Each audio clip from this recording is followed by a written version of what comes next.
I was raised in church, so we'd go Sunday mornings, might be a Methodist church, a Baptist church, a Presbyterian church. So I went through catechism, understood about God, but it never occurred to me that I didn't really know God. And so when I was a teenager, I went away to a youth camp.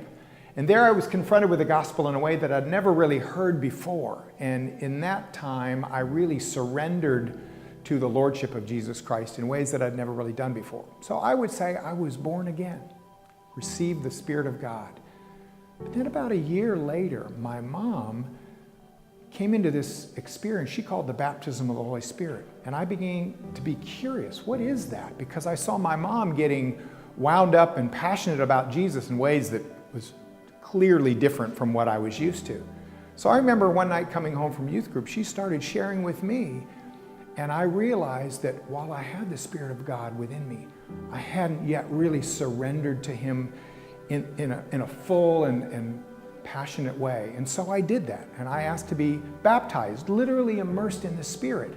And for me, that took my walk with God, that took my following Him, that took my level of obedience up a whole nother notch, a whole nother level, because from that point on, I began to be so much more aware of how He spoke to me, so much more willing to surrender to His will for me, so much more aware of how much He rejoices over me with singing, that He adores me.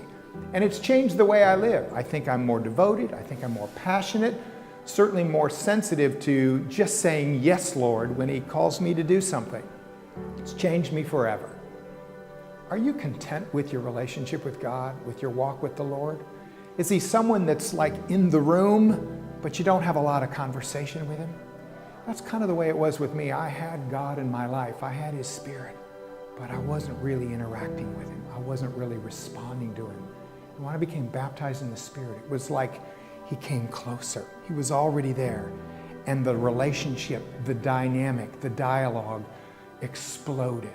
So let me encourage you. Are you content with just knowing that His Spirit's there? Or are you really responding to Him in a way that's life-giving and that can really challenge you and change you in supernatural ways?